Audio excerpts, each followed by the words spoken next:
Where's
Hello, everyone.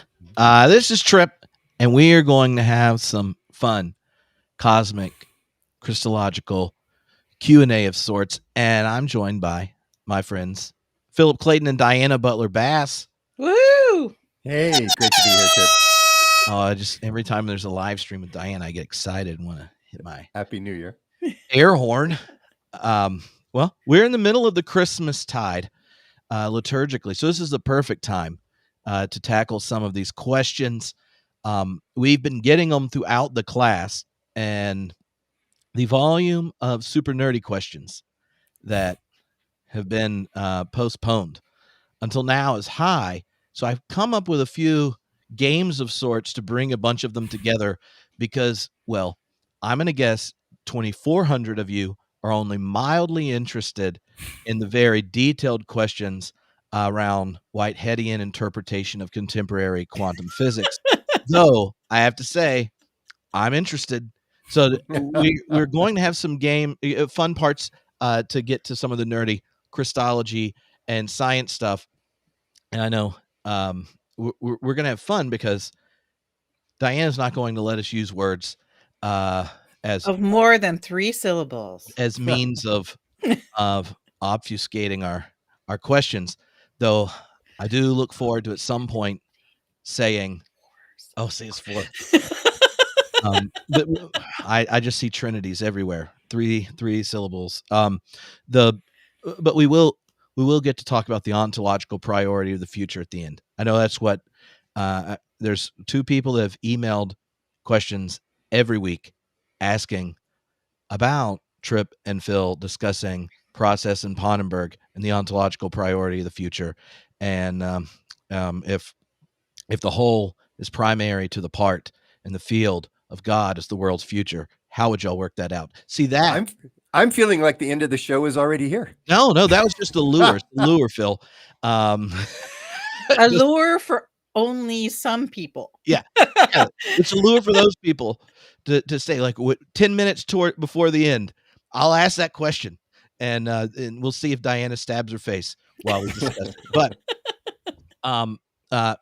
But yeah, this has been tons of fun. I really enjoyed getting to interact with people in the group, reading emails and stories. Also, I think we should make it permanent. Those of you that are poets that send poems inspired by things, that was great. If you're in the Facebook group, you should post them or respond and tell me I can post them. I don't know. Somehow I feel comfortable reading people's questions, but reading their poems seems weird. I don't know. I feel it's like close to diary status, but there are quite a few great ones. I didn't realize, I think until this Christmas, that T.S. Eliot seems to be kind of proto-process. I was rereading the 4 quartets, and I was really surprised at how much T.S. Eliot's work is about endings and beginnings, and there's this whole sort of interweaving of creativity and the divine presence. And I'm going, wait a second, this is T.S. Eliot. How did he get there? Because this was not a language that would have been available to him except for via his own intuitions. So when you talk about poetry, I put out a couple pieces by T.S. Eliot over Advent, and it was really interesting when people responded and said, "Oh, yeah, I never really thought about T.S. Eliot in relationship to the cosmic Christ." So poetry is kind of perfect. But then I've lost all your science people. Well, look, we're everyone should. We're just trying to bring the questions together and Right. from different fields of inquiry. Now, 15 years ago, Phil and I taught theology together at Claremont, and because there are so many questions about Christology, and one of the things when you do Christology, there's questions of starting points, right? You start from below the historical Jesus and stuff, and then you kind of build your Christology. Then there are others that start from above, right? Then you got the conclusion there. Maybe it's in the tradition, maybe it's in the Gospels of sorts, but you have this. You're starting from above, from like God's perspective. And now we're going to talk about Jesus, and that's one distinction. Obviously, the cosmic Christ kind of, yeah, well, it leans one way or the other, but. There also, when you're talking about Christology in class, there are low Christologies. What they say about Jesus is lower in affirmation of the metaphysical kind, and then there are higher ones, and they can get so high that liberal Protestants just get really uncomfortable. But we were teaching together, and at Claremont, you have quite the collection of students. You may think of it as a center for process theology, and that's true in that particular PhD program. It is not true for the future ministers that are in theology class. So I pulled out this game and slightly updated it that Phil and I played. But Phil, you should tell the story from where this originated, because you started telling it before we got going, and you don't want to ruin the excitement of Yeah, no, I hope we have the same excitement today. So I remember this class, and we actually asked the students to move their desks left or right as we put these. At that time, it was 7 possibilities on the board, and you had the students standing and moving their desks 2 clicks to the right or 2 clicks to the left or whatever it was. And there was a lot of competition at the lowest Christologies. So I remember our Unitarian Universalist really wanted to have the lowest Christology, but she got trumped by somebody else. We'll come back to that. And then I remember this amazing young African-American pastor, and she presented her Christology, and there was kind of a intake of breath across the classroom, like, whoa, that's a really high Christology. And then with an Armenian accent, this guy in a black Armenian priest's robes said, "That position is anathema. You will burn. That is too low of a Christology for an Armenian Orthodox Church." And there was just this pause of silence, like, whoa, if that woman's Christology is low, this is a whole different game than I thought it was. Yeah, it was one of those moments where you did not ask a follow-up as to what the student thought of their instructors, Yeah, right. Like, moving on. When people in theology classes start delivering anathemas, you know that it's time to move on. Yes. Yeah. So now and so we're gonna kind of go from low to high, and I came up with little short phrasings of them based on my notes from when Phil and I came up with this, but they're primarily interested in one, the understanding of Jesus, and then how God is tied up or connected to what happened in Christ. When we say cosmic Christology, you're saying something about not just God being tied up with Jesus, but that Jesus and God connection is actually an expression or exemplification of the God-world connection, right? Which gets it towards the higher side. And if you're with liberal Protestants, the much higher side. But if you, like me, have spent time, when I was in LA, I worked at UCC Church, and we had every part of the ladder in our congregation. And at the lowest, which if you're going to be talking about Jesus at all, the lowest one is Jesus as a moral teacher. So if we just start there, that the teachings of Jesus function as some type of a human moral authority upon you. And Phil, when we presented this, it was important from one of our students emphasize Jesus can be a moral teacher, and it has nothing to do with God at all. That was Right. a direct quote. Did Well, he you're also? really Oh, go ahead. You're really making me uncomfortable, Trip, because you just mentioned Jesus' name only.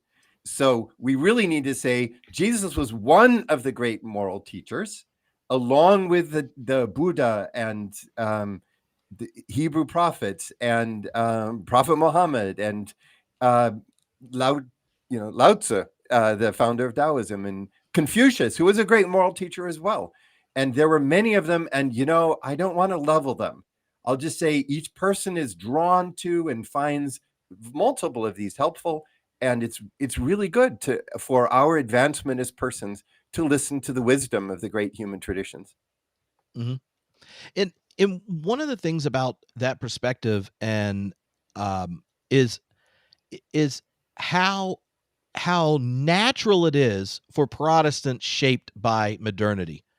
Like, if you don't have a supernaturalism going on, it is just the general habit. You're inheriting maybe Christian culture. You like the Sermon on the Mount. You grew up in church, and you're like, I don't know about the virgin birth, the resurrection, the miracles, or whatnot. Jefferson's Bible's great, and such.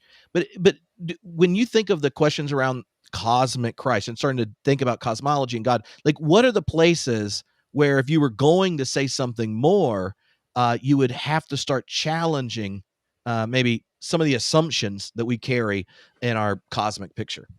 That's a great question. I can think of two answers. One is these people may say that what we call morality is just a construct of a given culture at a given time, a given person at a given time.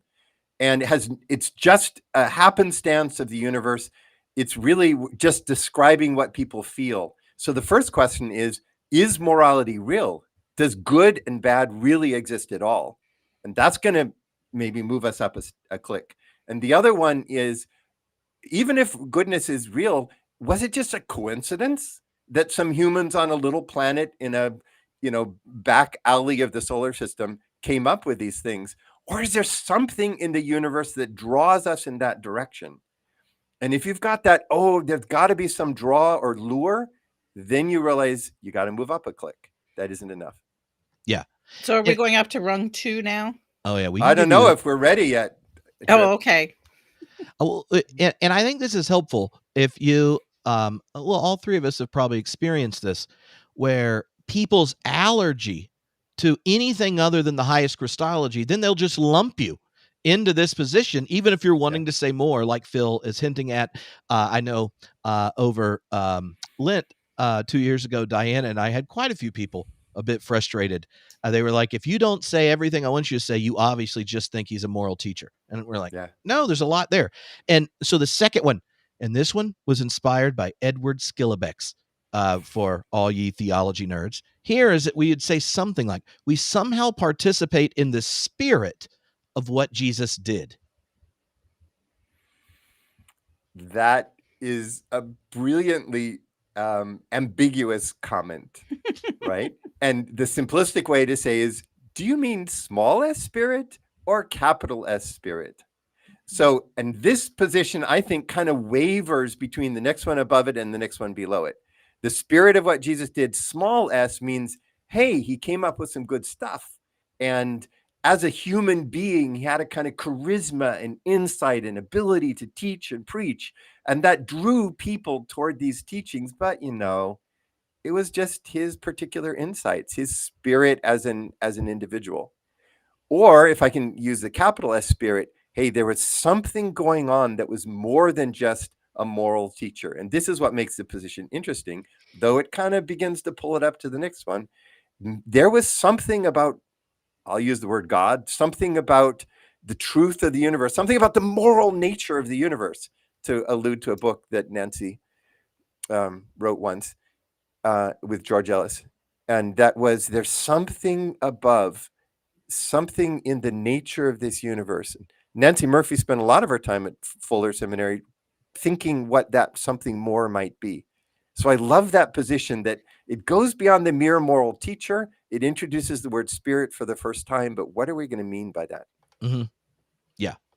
in the and I think that like ratcheting up here is one of those places that contemporary cosmological picture actually enables in ways that really for earlier part of the 20th century, maybe you didn't even have a justification or a picture of the cosmos that kind of intuited something bigger. And that third level, this is the introduction of pneumatology in your Christology, if you're keeping your theology nerds there. That's just so the spirit. we weren't introduced to that in Rung 2.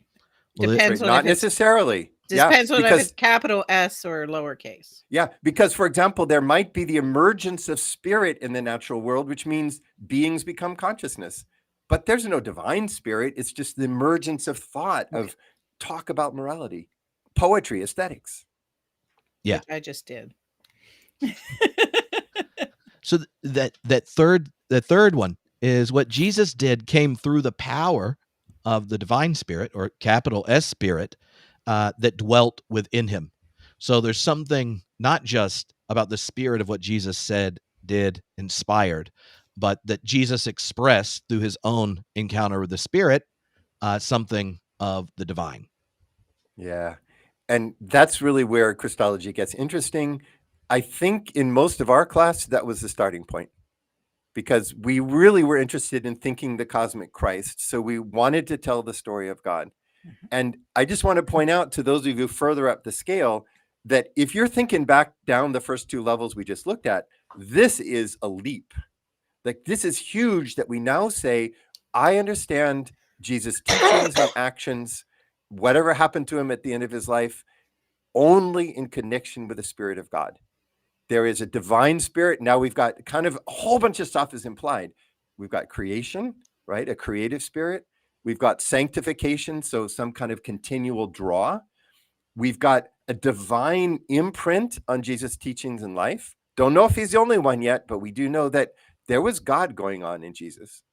And a whole bunch of, like, a whole new world opens up when we get to 3.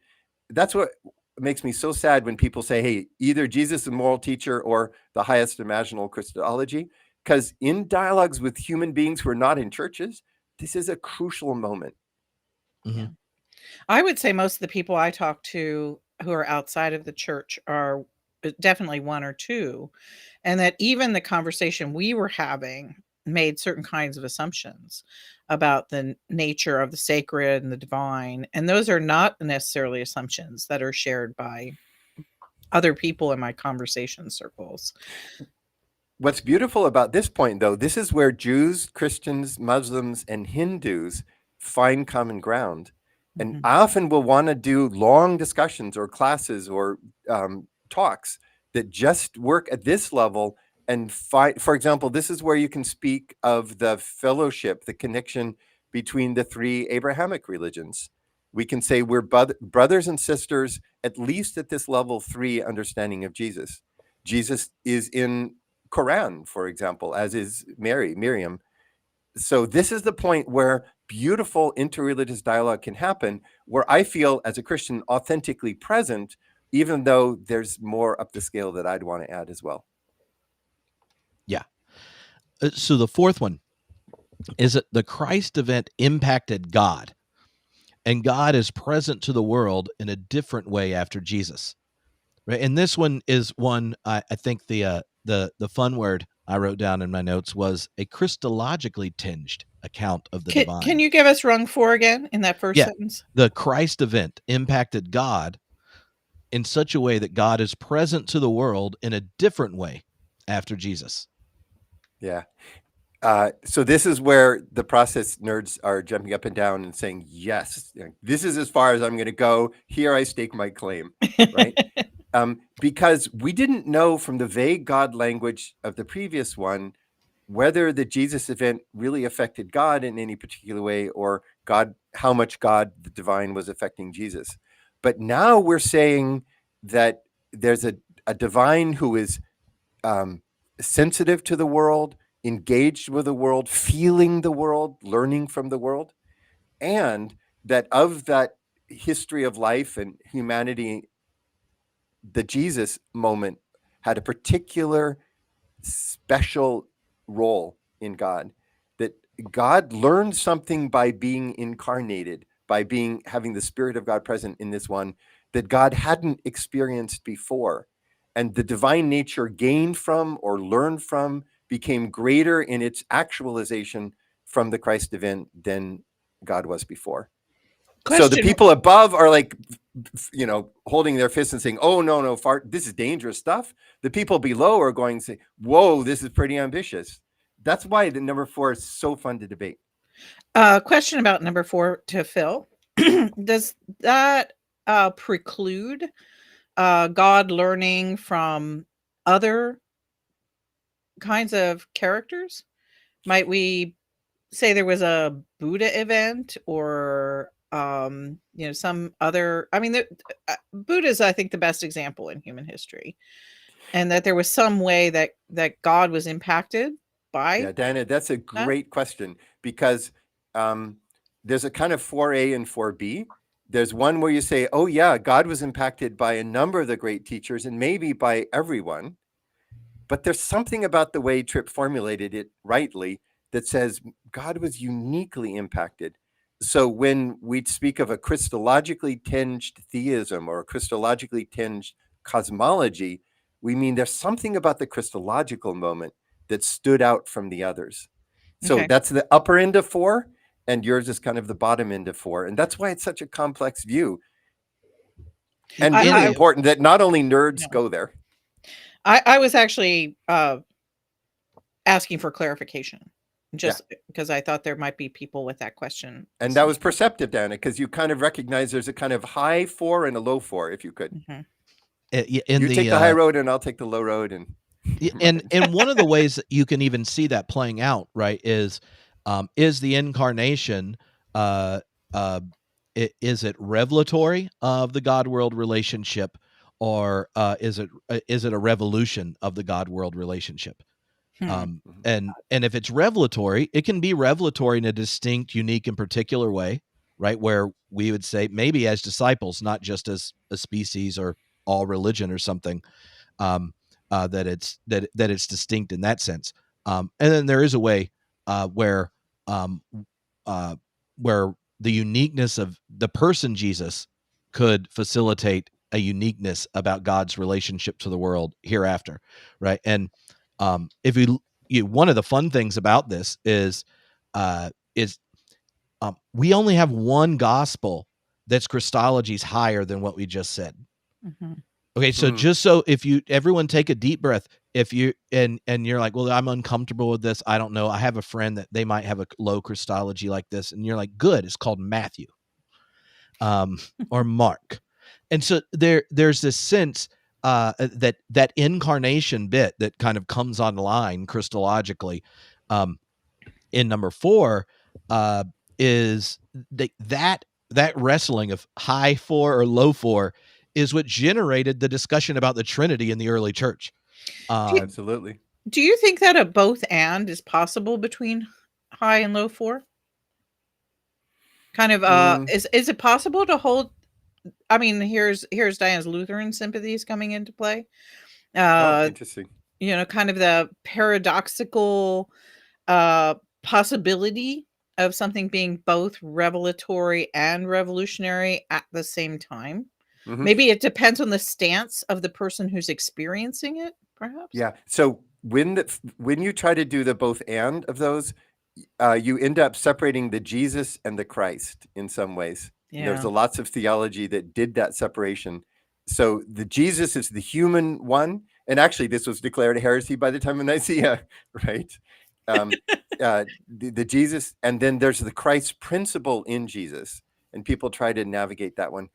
I wonder, Tripp, is there time just to give an account of what a high 4 position looks like?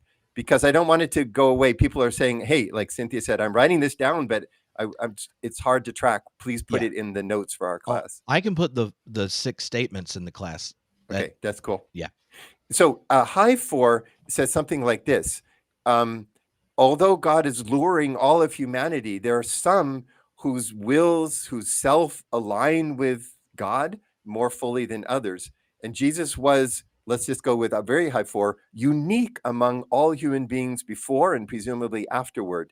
in that. Let's just take the Garden of Gethsemane in Luke 22, and Jesus says, please let this this cup pass from me. Nevertheless, not my will, but thine be done. And imagine you took that as a moment where Jesus' will is completely united with the divine will. Completely, if you take the kenosis of Philippians 2, the self-emptying of Jesus. I don't want to die painfully on a cross. I don't want to die as a young man, but your will be done. And completely fuses with God so that in his life and death, he becomes the model human being, the model of a divine human relationship. And John says, John 14, the Spirit is present as the Spirit of Christ. So from that point on, Jesus becomes the content, or the fusing of Jesus and God becomes the content of what God lures all others into the future.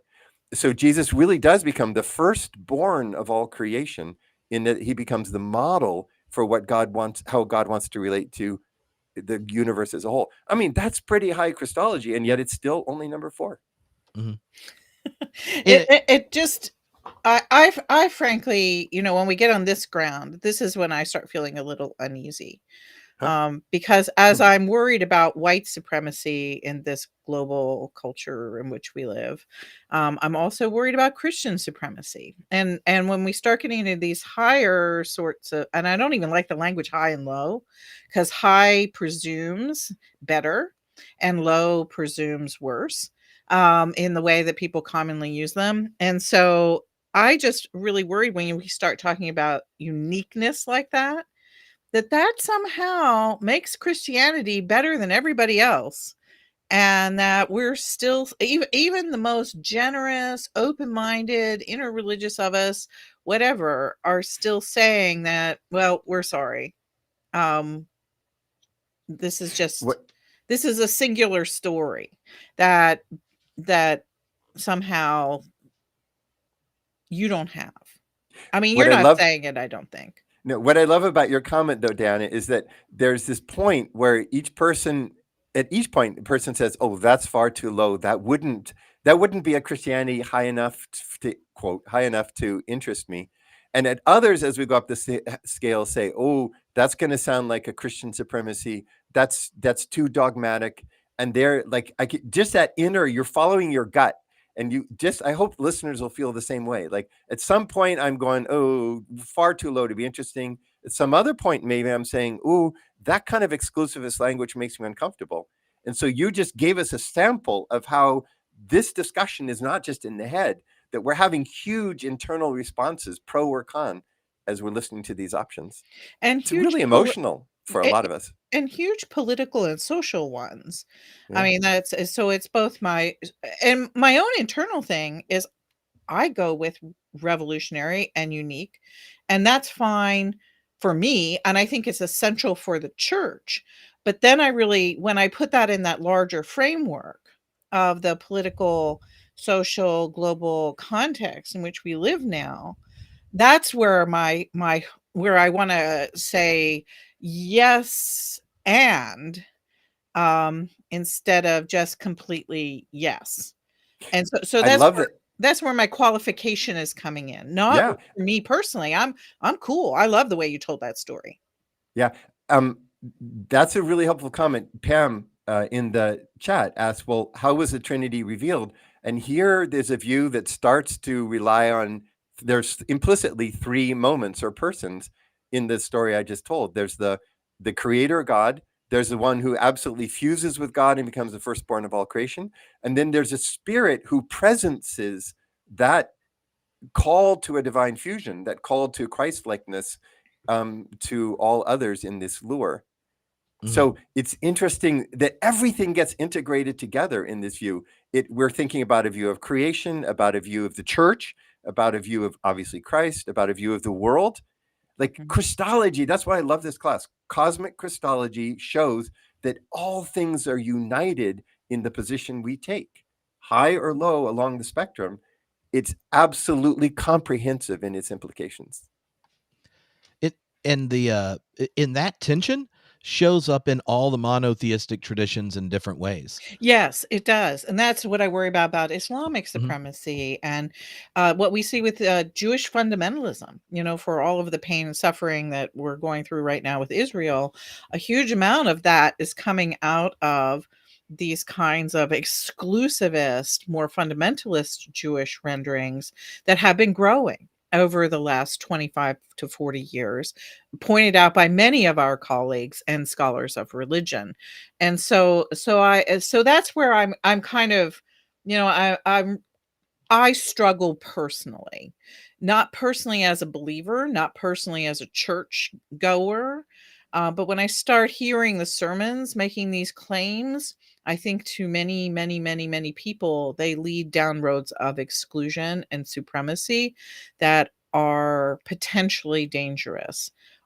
And so this is just one of the things that I really, I'm sorry to sort of ask so many questions here, but I don't think that I'm the only person who struggles in this territory. So that's why I Yeah. was wondering at the very beginning if there's a paradox or a a weaving or a both and or something that is possible Yeah.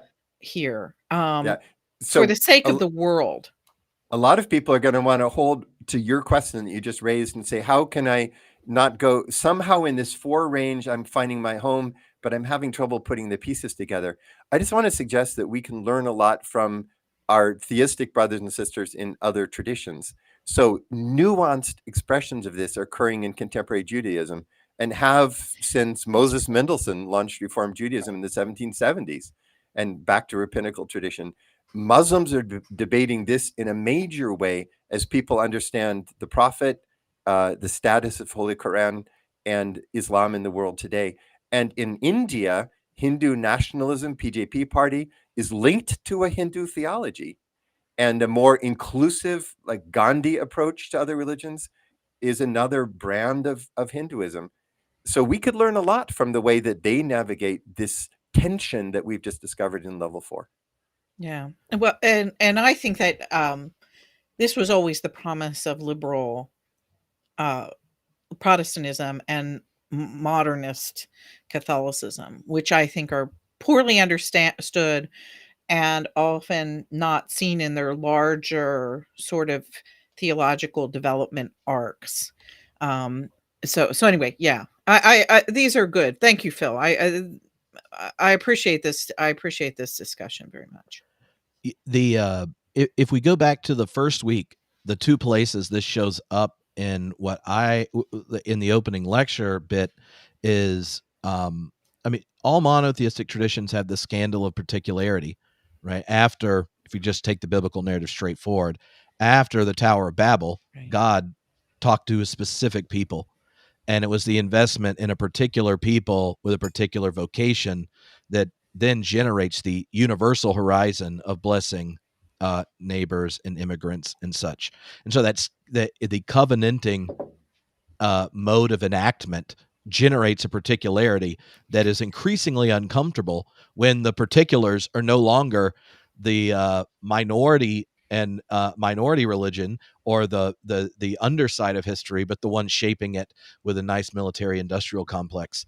But when it goes to Jesus and the particularity, that when these kind of questions came up, one place it gets thought out is the vocation of Jesus as the Christ. That's not a vocation everyone has. You see it in the synoptic gospels that even how he would be the Christ is wrestled with. That's what the temptation stories are. And in the synoptics, the confusion of the disciples of what it meant for him to go to Jerusalem. Oh, I want to be on your right and left. And that bit, Phil, in giving the example of the of Gethsemane, it's a way of inverting the normal obsession with Jesus' perfection and sinlessness, but focusing on Jesus's faithfulness.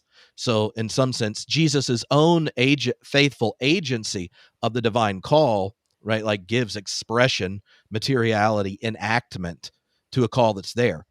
The moment we start to think of it Christologically, right, Christology, then you would go, well, you would ask the question, well, isn't the call of God always present to each person all the way back to a quantum fluctuation Yeah. in a vacuum billions of years ago? And you're like, yeah. And then over time, it's done all these things. And so this is why this is one of the reasons I think progressive Christians in general, or liberal theological traditions, inability to think critically and deeply about Christology has generated a church that basically doesn't know how to say much more than one or two, level Correct. 1 or 2, which we actually know psychologically is horrible for generating enactment that in enactment of your faith where you, I don't know, connote or give of your own power, agency, and well-being for others. It doesn't transmit the values from generation to generation. Like the distinctive doctrines or claims of a religious tradition, as they dissipate and get deflated, also deflate the actual agency of those religious communities to do anything in the world, right? And so what churches are most likely to spend time and money, and this is not just churches, religious traditions in general, on their values, are the ones that have particular claims. That's why there's this like tension.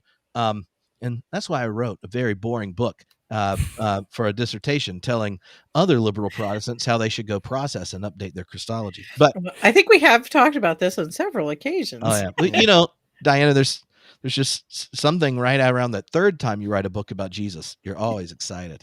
Oh, I've only written one, so I guess I have 2 more times ahead of me. You got time. Trip, Okay, I just want to make that sure was that still 4, right? That was that. Oh, yeah.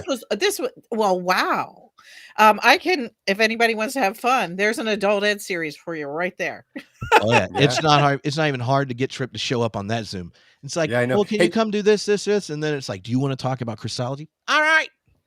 I just want to make sure people see what you just did, Trip, because you just cast a light further up this hierarchy, if that's what it is, and further down, because you said from this vantage point, which is a relational Christology, we understand Christ through the relationship, the inner Trinitarian relationship, the relationship with God as a human being on this planet. There's that point. Above that are views that don't take a sort of emerging relationality between Christ and God as the center. And we're going to hear about those. And then in the other part of your comment, you said, well, this is just one kind of relationship of God to creation.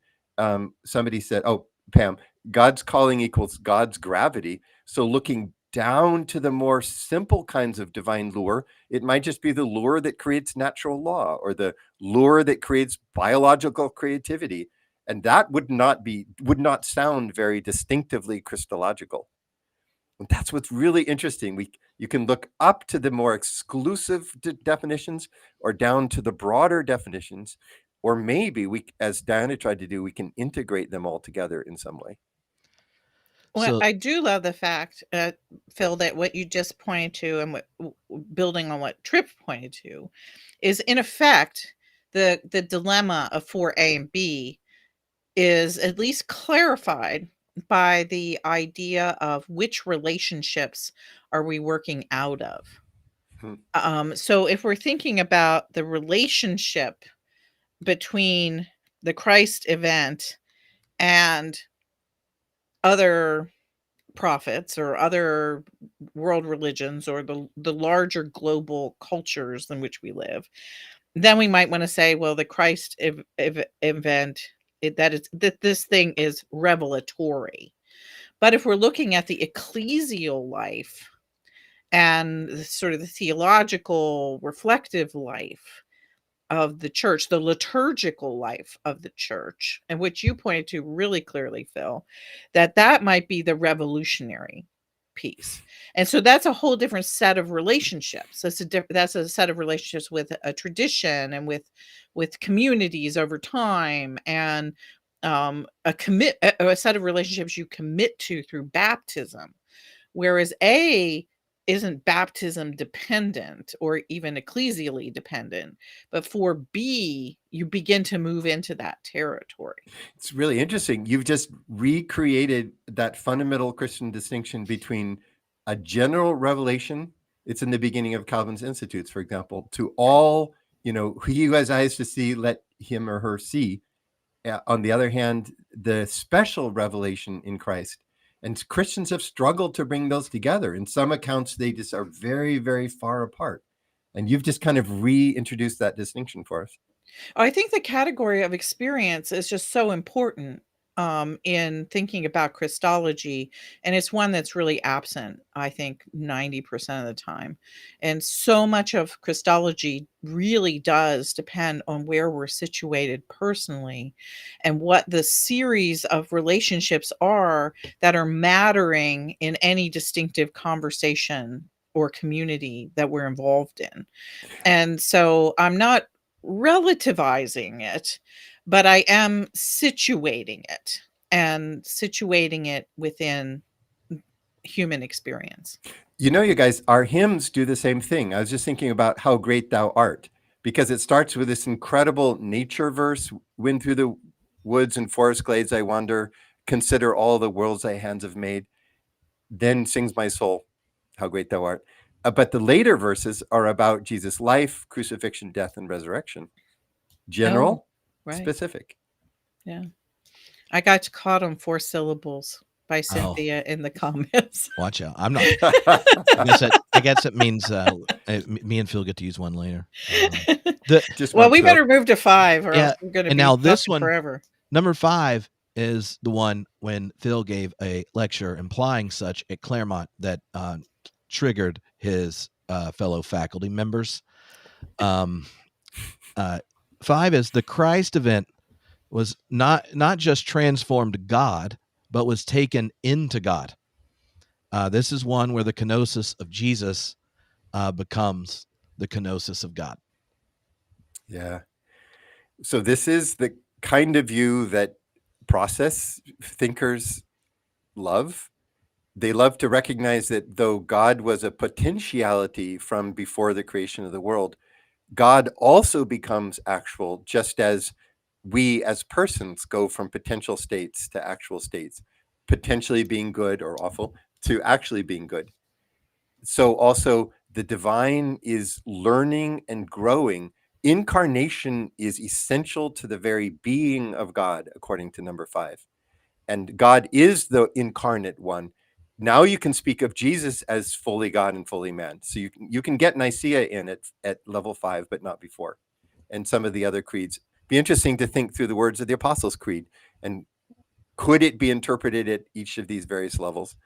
That would be fun to think of. So imagine that God doesn't know certain things that are beautiful until God watches the creation responding to their beauty, a kind of aesthetic realism or something like that, that evolves over the contingent history of evolution.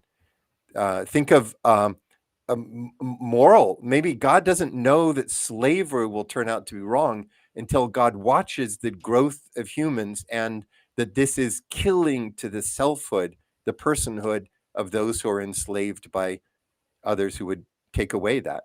And then Christological realism, that God becomes the one so deeply tied to the history of the universe that God created, that God becomes different, being bonded by the incarnated one into the very being of God afterwards. Yeah. Higher Christology, you're right, Trip, definitely. Yeah, and it's one of those that is, I mean, it's deeply Christian, and it is nuanced because of a reorientation towards religious diversity. While we could list off how the Cappadocians use language that could resonate with that and get utilized. Catherine Tanner does something similar in Christ the Key, where you see that's there, but that the orientation of the language in that way is sensitive to the kinds of questions Diana raised around Christian supremacy, or what happens when the same doxological language about God being revealed in Christ is now being used in cathedrals with empires, right? And Yeah. Right. I Yeah, guess and this is really that issue. I mean, Phil, this now illustrates what you were just saying in response to my 4A and B concerns, because now when you use, as soon as you went to this, the way you sort of said, and this allows for the creed, and I'm just going, well, why the heck do we need to allow for that? I mean, I mean, I now I'm don't think the speaking for Quaker's my worried about it. Quaker background, you know? Yeah. But that's really becomes the question. Why that tradition?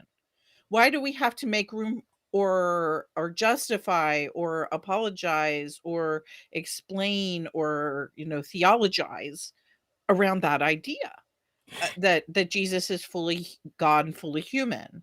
And you Yeah. said, well, this gives you space for the creed. Well, why?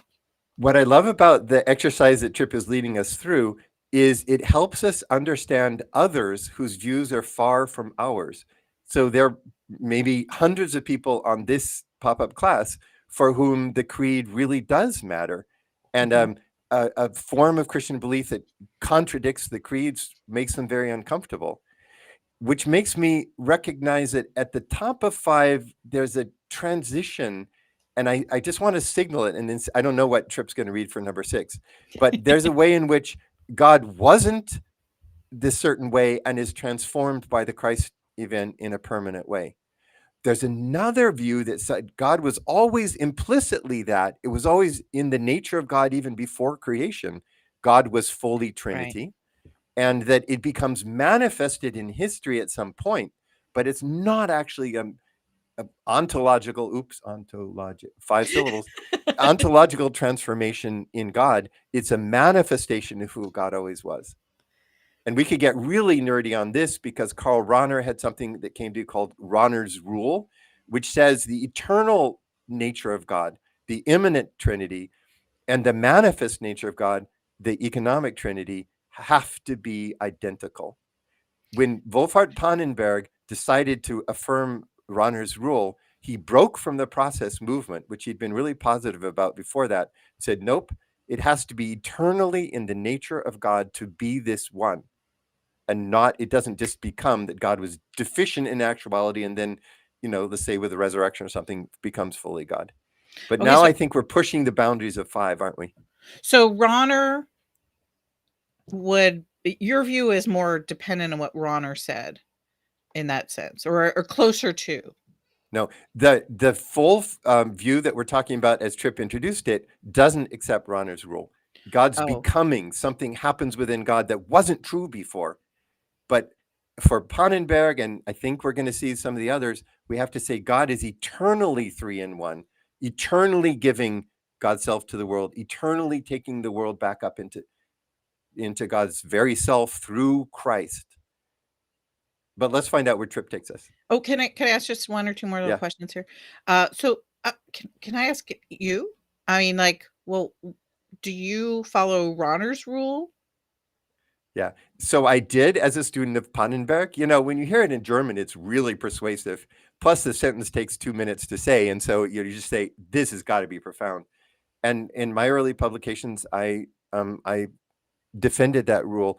The thing that has changed me is not just a position that I, as a Christian, can talk humbly with members of other religions and authentically, but it's that the God we worship has to be not necessarily personal like us, but not less than personal. I have to be able to recognize in Jesus, whom we call the Christ, for example, a person who is in all ways tempted as I am, yet without sin.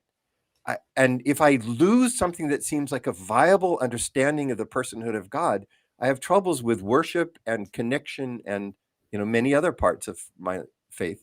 So I found finally that I needed to hold on to the 4 view, because a God who's becoming, according to God's eternal nature, but actually becoming, knowing newest, taking in and being changed by the relationships around God's self, is one that I understand as a person in the world as well. That's my testimony. Yeah, I'm still a little confused on 5, but maybe it'll become clearer about with 6. All right. 6.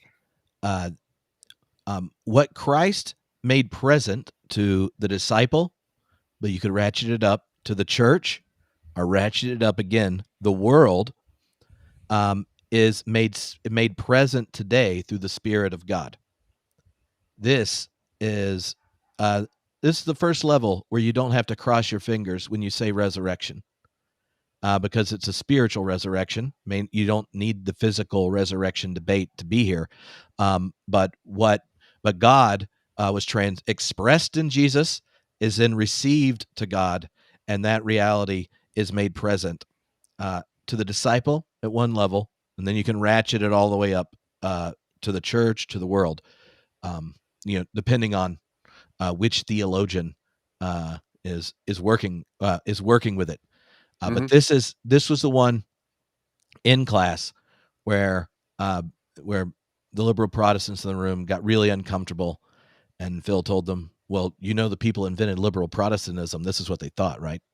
I'm actually more comfortable with 6 than I am with 5. Oh, okay. So you didn't say all of it though, Chip, because you have to say now we're not going to make Diana uncomfortable with it. Yeah, we're gonna make you so not. We don't think you're actually a 6. As we prepped this show, we were just saying 4.7. No, I don't know, but we do have to say God always was this nature. Prior to the creation of the world, God was. In that sense, which means it was always clear that God would create the world at some point, that God would be fully manifested in the resurrection, which was built into creation itself from the beginning, and God will finally manifest God's nature in the eschaton. So now I think, Trip, don't you think it wouldn't be fully 6 versus 5 if you don't have before creation and eschaton built into this eternal nature of God? Yeah, I think when we did it, the horizon of the statement being the disciple was Bultmann, the church Schleiermacher, the world was a higher one. I think we used John Hott as the example, but it was 15 years ago. I mean, the people in the class are saying, when you upload these 6 stages, are you going to include that? Like, if you're not, let's fight now, Trip. Like, we have a really nerdy discussion. Do you think that this 6 doesn't need to be distinguished from what came before it in the way that I've just suggested? You're saying, does the 6th level require something like the revelation of the triune God in the person of Jesus is the revelation of God as God is in God's self apart from creation? Is, was, and will forever be. Yes, that is a level up of the Christology. I think you could have spiritual resurrection without that. Correct. You can have right. 5. I think we would be a evolutionary Arian or an adoptionist Trinitarian. Those are the heretical categories. The internet told let me ask me you a and Phil question that back we to you fit then. in. So at 5, it could be a spiritual resurrection of Jesus, but at 6, it's got to be a physical resurrection. Does that seem right? What do you mean by physical? Yeah, that Jesus' body was literally raised, as standard Christian interpretations held. Well, that's where you lose the liberals. I think the point is we're gonna lose the liberals at some point. Well, wait, here's the thing. I think that is, like, before having but you can say a lot about the resurrection without arguing about the resuscitation of a corpse. That if you're wanting to avoid that for plenty of reasons, that there's a long list. Along with, I'm not really sure that's what the gospel writers themselves are trying to communicate. We can quote Paul on that if we like. Paul, when he talks about the resurrection, there's something about the even if we pick up the first fruits, right? Like earlier when we used the first fruits language in level 4, it was about what Jesus incarnated or expressed in his responsiveness, fidelity to God. The resurrection, if that's seen as first fruits, it's not just what Jesus expressed, but what the life of Jesus after death expresses for the future of all creation. And I think there's a way in which Jesus can be resurrected into the life of God as a promise for the future of all creation without discussing the material makeup of the person Jesus. I tend to think people that get hung up on that like miss or one interpretation. But if I always think, if people are interested, Crossan and I talked about it for like 12 hours last year, so that you can go see it. But the resurrection of the dead was always something that was for all creation, right, as it emerges in apocalyptic language. And so the resurrection of Jesus, the one who's executed and is raised up, is revelatory of the God who has chosen to redeem all creation. And so affirming the resurrection of Jesus is a theological way of saying the God who is love in a world of injustice and death has a promise that has been displayed in the resurrection of Jesus. That's why Dom has spent so much time going, most Christians believe in the ascension of a dead body, but not the resurrection, where in the early Christian art, Jesus is coming out of the grave, dragging Adam and Eve. Right. Because it's the new creation or the second Adam or the first fruits. All these images are to say that the God is so revealed in Christ that the future of the executed one is the future for all those who've died, crossed, dead, abandoned, and forsaken. Right. Yeah. And I think Christians can say all that without having a stupid argument about cameras at Easter. They just DNA and yeah, I'm really glad that you said that, and I affirm what you said. Within this view, there is a range, and I want to include Augustine at the upper end of this view, because for Augustine, it was all laid out before the foundation of the earth, as Calvin says in the Institutes at one place. The whole plan was present, and it was going to happen. These are not only long dead theologians. Keith Ward wrote a book about the universe and maybe multiple planets where God is incarnated in multiple ways. right. What was it? The Cosmic? I don't know if it had the title. I Talking remember Christ, that book. Christ something and like that. Cosmos. I think Christ it's and just called Cosmos. Christ There we and go. Cosmos. And yet he said in conversation once that the resurrection of Jesus had to happen on this planet, and God would have done as many specific miracles as necessary. Let's say he got some terrible virus that was going to kill him as a 3-year-old. God would make sure he made it to that cross.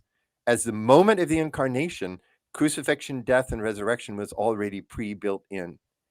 So that's a range of views that all fall into the sixth category.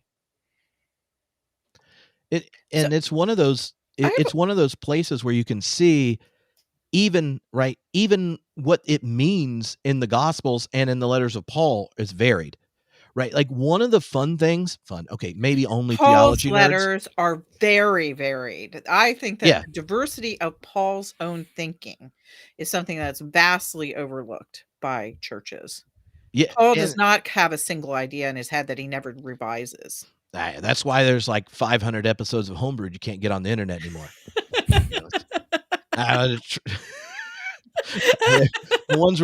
Ones where I'm pretty sure Tripp's wrong. But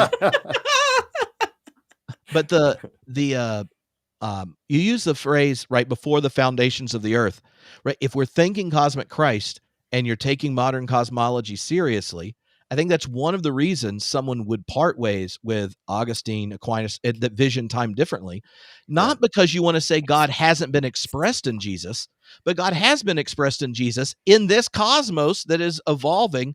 And you can't tell me quantum fluctuation of a vacuum and there's eruption and then it takes billions of years before anything is even biologically alive, that you're like, you know what? Before the foundation of the earth, this was all scripted out, including Judas. So it's before the foundation of the earth, God was always invested as the loving God of all creation to bring life into being, to know and incorporate that life in the divine life growing along with its complexity, to know it, and eventually sentient creatures get in a responsive relationship as the cosmos gets deeper, to the point that it then starts to express the very nature of the divine in its relationship. And you could see, like, before the foundations of the world, the loving God of becoming has said, this is what I'm doing. I'm invested in this process to be expressed, and not just expressed to be known, but expressed to then be incorporated into the divine. God at the beginning, before the foundations or the decision to create, is a loving, the free gift of divine love ultimately brings creation into the divine life. You see it in that process of moment to moment, but also in that moment to moment cosmic process, you have a growing complexity and possibility scale. And I think you can say I think Christians are wanting to say something like the incarnation is a doctrine that talks about the divine being expressed in a unique, intense, and particular way in Jesus, and the resurrection is that the world's future is in the God who does love enemies and gives beginnings to endings, and so he's risen indeed. Preach And it, then brother. if after that you're just like, yeah, but the camera. I'm just like, really? The camera? Or but when by physical, did he go through walls and eat fish? Or did they not even recognize him and thought he was a gardener? And you're like, you're missing the point. We're talking about a cosmos. And then the very heart of it is expressed in a homeless first century Jew executed by the state who died, saying they don't know what they're doing, forgive them. That is what the heartbeat of creation is. And that God didn't just create it and bring us into being, but has refused to be God without us, resurrecting Jesus and all those who he brings with him, including all creation. It's that if you say all that and then someone's like, Tripp, you don't believe in the resurrection, I just get irritated. Yeah. I'm like, no, you're going to start talking to me about your stupid camera trick. And if he had to digest eat his fish with his resurrected body. And So like, when someone says, Diana, you don't believe in the resurrection, I actually swear at them. yeah, it gets me irritated. Okay. So when is the line when Tripp goes from philosophical theologian to Baptist preacher? This is like I've been. It was right there, actually. We just saw it. I know. Okay. So yes, and I'm glad that's on the record, and everybody, broke out in tears as they listened to that sermon. And I want us all here and on the call and listening to say, what about the Christian brothers and sisters who hold this other view? First of all, what do they hold? Like, why do they ask about cameras and stuff like this?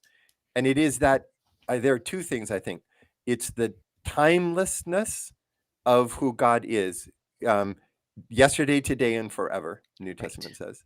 And they want to make sure that that's preserved. And when you say, oh, well, you can't do this with quantum physics, they say, yeah, that doesn't bother me, because God created the earth to be, the universe to be a servant of God's self-manifestation. And that C.S. Lewis quote that I shared on an earlier part of this pop-up class is that position, that world is there for God to manifest God's will through. And all of that is subservient to the expression of the Christ, who is the eternal nature of God.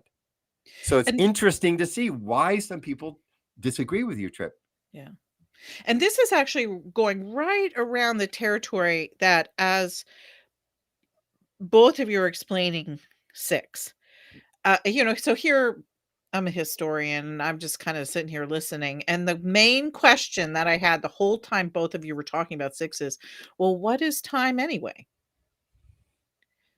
I mean, there were just, both of you were throwing around before, after, moment to moment, all these words about time that I thought were sort of completely blown up by contemporary physics. Because if we're talking about process theology and we're talking about quantum physics, aren't we talking about this revolutionary sort of new understanding of time and space together? And so I'm really, so I'm just really been thinking about always as a word. What does always mean? Now, maybe this is the Diana who stayed awake until all night screaming about being lost in black eternal nothingness so that her mother would come running into her bedroom when she was 10 years old. That is really a philosophical theologian somewhere deep in her heart. But what is always? I mean, so 6 is dependent, it feels like to me, on some definition of time that I'm not entirely sure I buy. Yeah. I think there's two different. I think we're trying to get it. There's two different ways you say 6, right? One is the Augustine way, or, since I know how triggering he can be for you, Diana, C.S. Lewis way, right? And Mere Christianity, just keep thinking Lord, liar, and lunatic. Every time you guys in Mere Christianity, talks about time like a book, right? Where God wrote the whole thing, right? So before the foundations of the earth, Augustine, C.S. Lewis type would be like, God wrote all it out. You are experiencing it like a cursor going through the book, but don't worry, the whole thing was already written, right? So then time, in some sense, if you're speaking theologically, is mute, because the whole thing was already written. We experience duration, we experience time, but it's not a reality for God as God is in God's self, and not a reality for who we ultimately are, because the decision was made before the foundations of the earth. Yeah, I think I'm questioning the existence of the pre-written book. Yeah, and I think that got that notion of time. We were trying to say 6 without that notion of time being required, right? Like, what would before the foundations of the earth mean if it was a real generative, if time was a generative, improvisational movement? How would you change that? The intention, you can have an internal intention without a pre-written script of sorts. So let's get the last stage, if you've got the 7 on the list, and then let's go back to T.S. Eliot as we promised. I've got something up on the screen, and so we'll there see. is actually a 7. I thought 6 was the last one. Well, I only made 6. We That's what I thought. He only has 7. 6, Bill. 7. I think 7 would be those that start from the credal definition and its Trinitarian interpretation, which I would just say makes perfect. There's tons of flexibility and nuance in it, in both the Catholic and Orthodox traditions. But your constructive play has a lot to do with the way you inherit the tradition and interpret the tradition, rather than what Protestants generally have done until they opt out of ongoing constructive work, where they don't keep reforming. Is there's always this that part of being a Christian is the ongoing constructive task of receiving and interpreting and lifting up and nuancing and engaging. Like some people, Friedrich Schleiermacher, some people minimize fact. They'll dismiss liberal press. Oh, he puts the Trinity at the end, and then others will be like, yeah, he puts it at the end, right? Because he had to figure out how you would get around to getting to this doctrine that was so tied to a particular metaphysical commitment and assumptions about the divine. Then how would he get there if he's trying to build it out of this task? And I think that there's the role tradition plays varies so much on what part of the church you're in. And if you're a Baptist, then it's like, well, you can't give me a hard time for having a low Christology. You canonize people with it. But then others were like, no, if you've noticed, like in the early 2000s, all of a sudden Al Mohler and the Southern Baptists care if you like creeds, right? Because the more you came to know biblical texts, there's a multiplicity of Christologies there. So now we also need these authoritative assumptions. But I think there's that higher level of Christology in 7 gives a finality to some expression of it in the tradition, that then the creative work is reorienting the poetics of your tradition rather than reconstructing them. Yeah. I just wish so people in the chat are asking for some clarification, like Cynthia. And let's just make this really clear. And I do think we need a 7, because I think there's an important part of the Christian tradition that has it. And we want to give each person their number, as it were, their location. So 6 had God becoming Trinity. God always had the capacity, the built-in nature, to love the cosmos, to bond with it, to connect, to give God's self to it. I would say Christologically tinged. But at some point in history, this actually happened. And the firstborn of all creation was Jesus Christ, whether at the moment of his birth or at the moment of his complete submission of his will or at the moment of his death. We could fight about that. But that makes Christianity utterly unique, because God becomes God in Christ. God becomes Emmanuel, God with us through Christ. God becomes the 3 persons of the Trinity. So let's just say roughly that's 6. That means we say something about who God was before, and we say something about the Christian hope for fulfillment in the future. 7 is to say this always was. And much of what you all think is real could be illusion, because God always was Father, Son, and Spirit. God always was incarnated in Jesus Christ, right? The death and resurrection of Jesus Christ always was an eternal part of God, manifested in a world which might, many of its dimensions are illusory. Its natural laws are illusions. The flow of time is an illusion, and so forth. Change within God, change of revelation is an illusion. Multiple Christologies in the New Testament is an illusion, because ultimately God was just this one, as expressed in the creeds, as manifested in the world. Heaven exists already. It existed eternally, and people go there or to the alternative, because that was preordained before the foundation of the world, Calvin says. I think we really need to say that has been an important part of the Christian tradition and would need to top off our scale. So one thing I'm really deeply concerned about in this conversation is 3 people who specifically rejected elevator theology in an early conversation have been talking about high and low Christology and treating this like a scale. Like the bottom rung, the people who are the least smart or the closest to the earth or the least orthodox or whatever it is. We might not be doing that, but everybody else is doing that. Are the people who believe that Jesus is a moral teacher. And then this becomes the highest rung. These are the people who have already gotten pretty much close to Jesus already, and the elevator doors are getting ready to open and walk them into heaven. And that's the way that when we talk about this in terms of high and low, it's just a mess. I don't think of it as high and low. I think of this as a variety of positions. Yeah. I And just say maybe a continuum, something different than high and low. And that's how we paint it on the blackboard, as a 20, 30 foot long continuum, and then people are aligning themselves in certain ways. The metaphor I would use, though, is that it's like a tent canvas, and if you're number 1, you lift up that center tent post, and everything else declines from you up to 7, or down now to 7. If you're Why a up and 4, you're down? proudly in the middle, and you tend to paint the others as less high, less interesting. And for 7, absolutely, this is the pinnacle, and they absolutely want to use up and down language.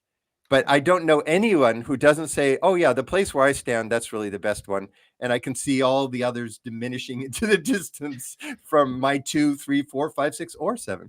Well, it depends on if you're working as a historical theologian or a church-based theologian. Because in my work all the time, when I was teaching history of Christianity and historical theology, I never presented any single position as better than any other. But personally, I hold to ones that, and that's what makes people crazy about me, is because I always say they can't pin me down.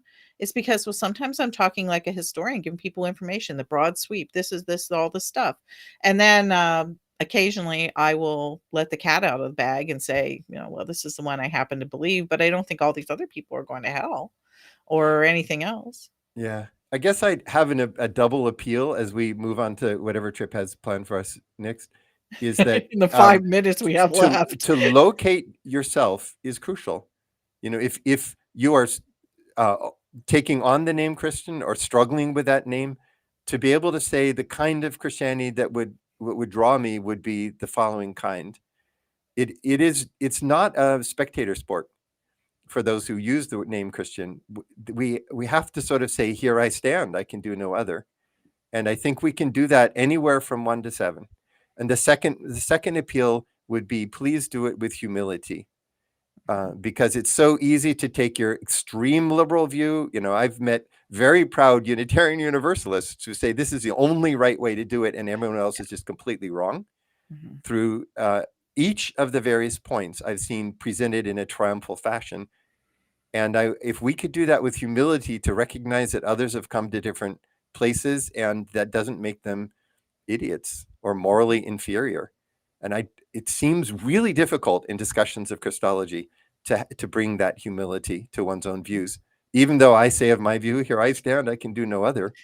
But there are intelligent people who disagree with me and say so publicly in theology books. Mhm. Yeah. Well, there's plenty Do of you- people who say that about me, about my views in lots of places too. But the last question I have then, is there an 8? Is Oh, there a unitive position? I mean, when Phil, when you initially described 7, you said this always was. And my mind immediately wrote a different sentence, and that was God is. See, I took the always out Yeah. and I took it out of the past tense. So And then I realized that that becomes a kind of a unitive, 3 syllables, way of looking at it. we should do a show sometime where we talk about the complexity of the views. Tripp tried to throw in Boltzmann, which takes us kind of into another dimension. Unitive or mystical, experiential takes us in Right. another dimension. That's And it would right. be really fun to play with that at a separate time. And that's what we really kind of started with in some ways when we were all together at the beginning.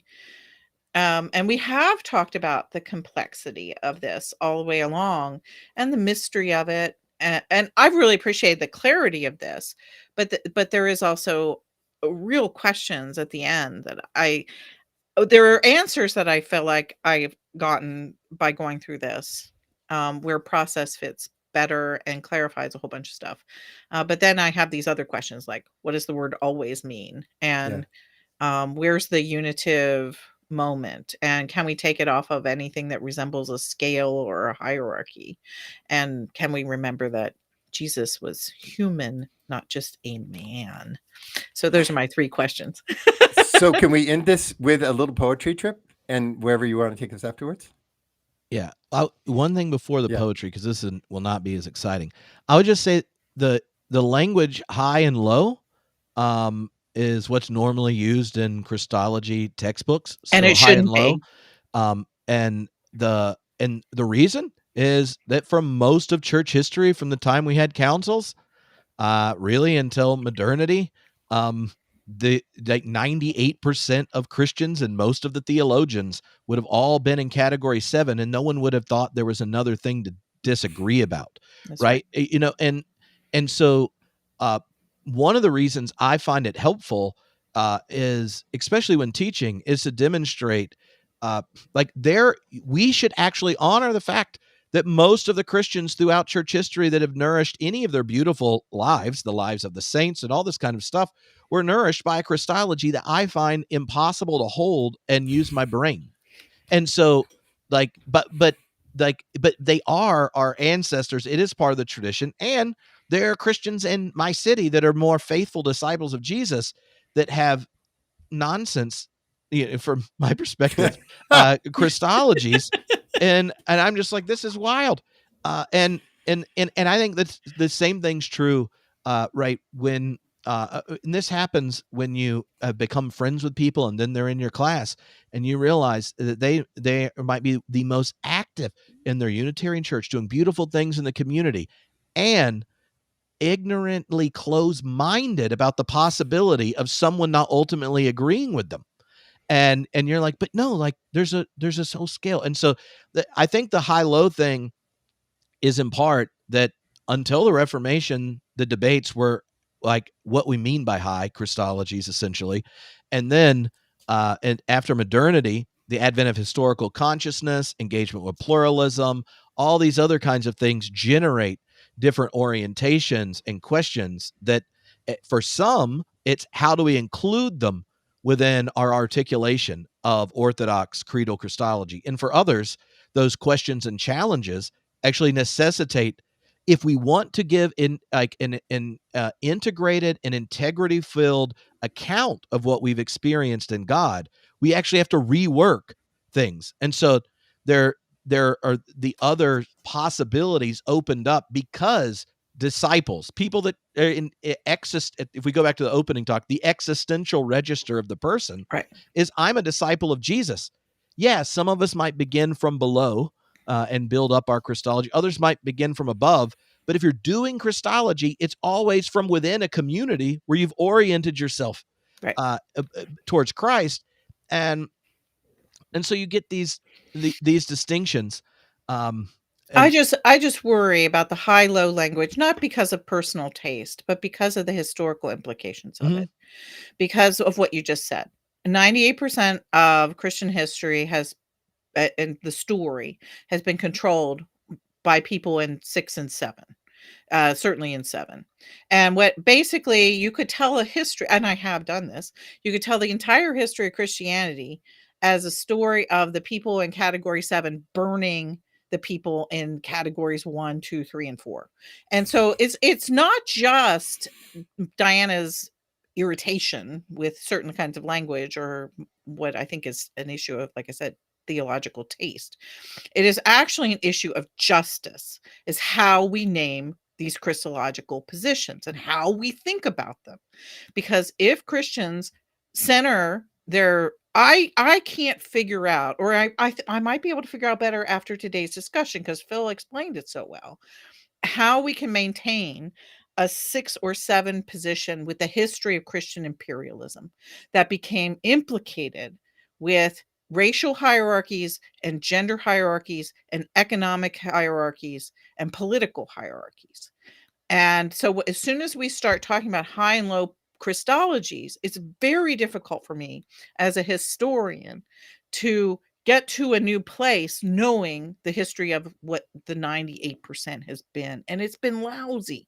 I'd be dead in 1350. I mean, there's just no doubt about it. I would have killed a long time ago. I'd be a witch. I'd be a heretic. I would be silenced simply for being a woman who wanted to preach stuff. And so maybe not the case for you two, maybe the case for you two, certainly for your trip. But you know, it's important, I think, to include within Christology the these concerns about the sociology and historical aspect of these doctrines. They don't float around sort of separate from the deaths of millions of people for holding views that were offensive to the people who held power in the church. And, you know, here I'm leaning towards Harvey Cox and some other really interesting theologians. As I'm saying this, I can feel myself incarnating Harvey Cox right here. And so anyway, I just think it's really important that somehow we account for in the vision of the cosmic Christ, which we are trying to do, and which Phil did beautifully, I thought, in his lecture, the justice of God and what does it really mean to say the new creation, this cosmic reordering of all there is, and to say that vis-a-vis Christology. Mm-hmm. Yeah. Well, you and think what's that's funny, what James Cone's a 7. So you know, like on Christology, James Cone's Right. a 7. You can do it. John I know. Sobrino is a 6 or maybe a 5+. Mhm. Like if you just go like to liberation theologians, like they expressed all across the all 6. There are ways that particular Christological orientation comes to more closely cohere with Jesus's own materially embodied politics, and so like sometimes the powerful use Christological normativity as a way of repressing the actual passion of Jesus, right, for the kingdom of God, and others pick it up, right, like James Cone is pretty, like, Christology is very Bardian, and then he's like, but by the way, Americans, have you considered your cross? It's called the lynching tree. And do you really believe the Christology you're saying, or is it a boundary marker to preserve white supremacy in America? And then John Sobrino does the same thing from the El Salvador, writes Jesus the Liberator. He starts from below, but why does he start from below, from the historical Jesus? To tell the Catholic Church, do you not take seriously the eternal Son of God's actual embodiment? If you believe the Incarnation, he got snuffed out by corrupt religious and political systems. And guess who they are today? Thank you for funding American church, the kill jobs that are taking out revolutionary leadership in El Salvador, right? Like, even he starts low or start high. Cone and Sobrino start different places. Both of them have rather high Christologies, and yet, right, they are responding to these intuitions around power. In fact, there's a whole show there. If we go back through the comments that people have been writing, they're seeing that each of these waves is speaking about Christology has a whole bunch of moral and ethical, political implications. And it would almost be fun to do the discussion just about the implications, starting with Diana's high and low, and then moving on to the various issues that have been appearing in the chat. By the way, you did get incarnated in the chat. Pam suggests that we could think of you as Diana of Arc if you had lived earlier. I saw the Panikar comment come through. Yeah, I that's didn't good. see Diana of Arc, but as soon as I saw that, I went, "Oh yeah, we haven't really even talked about him." And I think Yeah. that I think that our sympathy is lean in very similar directions of things that we felt are Yeah. important Just look at priorities. some of the topics that we could come back to. What about the Christology of Christian nationalists? What Yeah. about process and its politics? Is, Cynthia asks, is level 7 the starting point for most American evangelicals? What was the I don't Christology think of the they affirm emerging the church? humanity of Jesus enough. Just to of give a the plug for Orthodox. your new emergent program trip, like, was it made possible by a different Christology than folks had inherited? People who are LGBT affirming, does that imply a different Christology? I mean, these are fantastic topics to explore sometime. They really are. I'm very grateful for the questions that I've been able to see in the Q&A, the live Q&As as we've been going through. Well, Phil, I think you're just going to conclude with our poetry. Otherwise, I'll have to lure Phil back on the internet at some point to play our cosmology game, because I thought I outlined 6 points of cosmologically 10 philosophical assumptions that could generate a cosmic Christology for everyone to work with. We were just going to do this little ladder for the first 20 minutes, and Christology ladder for 20 minutes. And but looking at what people wrote in the chat, it was fruitful. I mean, It's really helpful to get an orientation. People are saying, I got to write this down. I got to locate myself. It's a map. And if we don't have a map, we feel like we're wandering in the dark. I feel guilty. I don't affirm what I affirmed as an evangelical. Well, now that I see there were other options, I feel okay about that, or whatever it might be. I'm all about maps.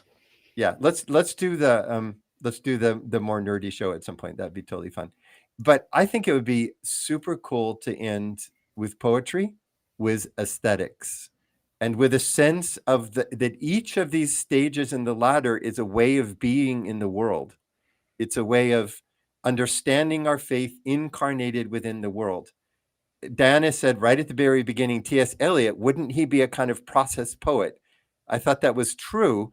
And I mean, he was a Christian, as you know, and there are also some problems with his views. But you can get a sense of a Christology deeply embedded in the flow of time, the flow of aesthetics, beauty, the flow of nature, and the flow of one's inner consciousness. Just by one of the most famous passages from the four quartets. This is from Little Gidding. And T.S. Eliot writes, we shall not cease from exploration. I mean, right there is an invitation to Christology as I understand it. We shall not cease from exploration. And the end of all our exploring will be to arrive where we started and know the place for the first time. Through the unknown remembered gate, when the last of earth left to discover is that which was the beginning. At the source of the longest river, the voice of the hidden waterfall, and the children in the apple tree not known, because not looked for, but heard, half heard, in the stillness between two waves of the sea.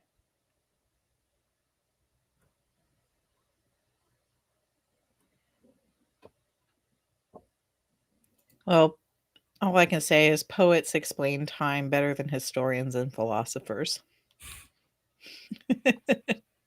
It's beautiful. Thank you.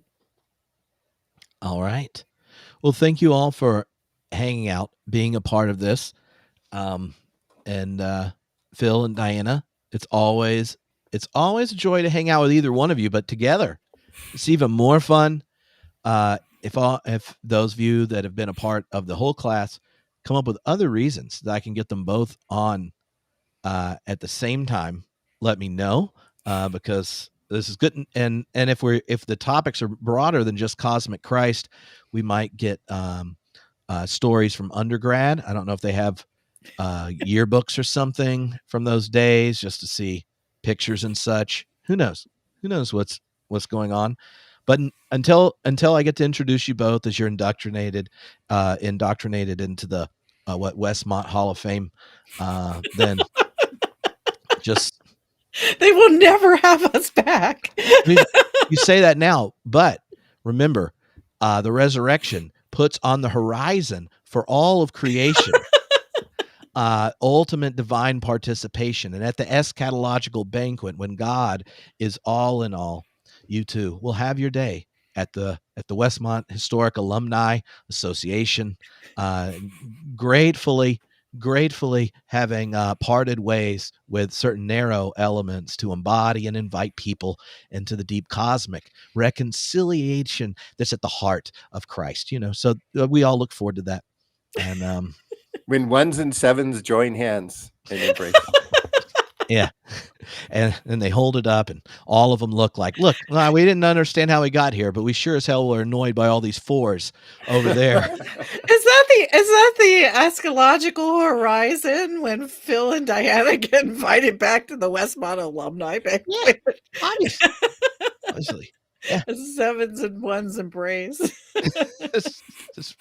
And if God can turn enemies into friends, then you two could be Westmont Alumni of the Year. I'm just saying. And I at the university, I just want you all to know I'll do it for free. I'll come. I'll give high quality toast, and I won't even use a 4-letter word to ruin my witness. It'll be PG. You got it. On that eschatological hope, thanks for great class trip, and for all the people who participated and shared their thoughts. Yeah, thanks. I feel like I learned a lot. And I'm grateful to you two, because you always do teach me new things. But I also felt I learned a lot, and I just said this, I want to underscore it. The members of this class have been fantastic, and I really appreciate that. Good vibes, says Linda. Cheers.